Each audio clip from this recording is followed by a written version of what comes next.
அரங்க Madurai whistle பறக்க படம் 10 நாள் மேல ஆகுதுங்க. ஆனா பட்டை கிளப்பிட்டு இருக்குங்க. தமிழ்நாடு மட்டும் இல்லைங்க, கர்நாடக விநியோகஸ்தர்லாம் கதறாங்க. யாருமே எதிர்பார்க்கவே இல்லை. இந்த அளவுக்கு பாத்தீங்களா மிகப்பெரிய ஒரு ப்ராஃபிட் விநியோகஸ்தர்களுக்கு கிடைச்சிருக்கு. திரையுலகமே ஆச்சரியப்படும் வகையில் இந்த படையப்பா இன்னுமே சக்சஸ்ஃபுல்லா ரன் ஆயிட்டு இருக்கு. யாருமே கனவுல கூட நினைச்சிருக்க மாட்டாங்க ரஜினிகாந்தோடைய ரீரிலீஸ் ஆன படையப்பா இவ்வளோ பெரிய கலெக்ஷனை உலகம் பூரா கொண்டு வரும். இதுல விநியோகஸ்தர்கள் திரையிட்ட விநியோகஸ்தர்கள் தயாரித்த தயாரிப்பாளர் வரைக்கும் எல்லாருமே பயனடைவாங்க அப்படிங்கறத யாருமே எதிர்பார்த்திருக்க மாட்டாங்க. சூப்பர் ஸ்டாரோட ரசிகர்கள் இந்த படத்தை எங்கேயோ கொண்டு போய் நிறுத்தியிருக்காங்க. சூப்பர் ஸ்டாரோட ரசிகர்கள் முதல் தலைமுறை, அதாவது 2K கிட்ஸ் அப்படின்னு சொல்லுவாங்க இல்லைங்களா, இன்றைக்கு இருக்க இளைஞர்கள் இந்த படத்தை யோகாபுத்தமா கொண்டாடுறாங்க.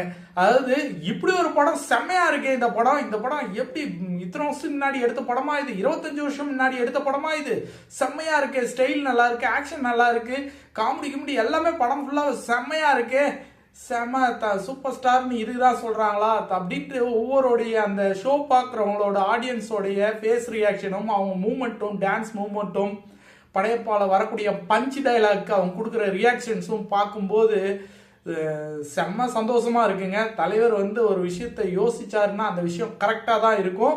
தலைவர் இந்த டைம்ல இந்த பிறந்த நாளைக்கு இந்த படத்தை ரிலீஸ் பண்ணா கரெக்டா இருக்கும்னு தலைவர் யோசிக்கிறாரு. ஏன்னா அவர் அவதாரங்க, அவர் மகா அவதார் ஜி அப்படின்னு தான் சொல்லணும். அவர் உண்மையாலுமே கடவுளுடைய அருள் சூப்பர் ஸ்டார் ரஜினிகாந்த் அவர்களுக்கு மட்டும் நிறைய இருக்கு.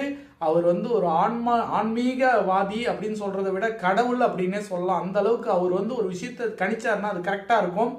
அவருடைய வாழ்க்கை சிறக்கணும், அவருடைய எல்லா செல்வங்களும் அவருக்கு கிடைக்கணும், அவர் நம்மளை சந்தோஷப்படுத்திட்டே இருக்கணும், என்னைக்கும் மகிழ்ச்சியா இருக்கணும். நன்றி.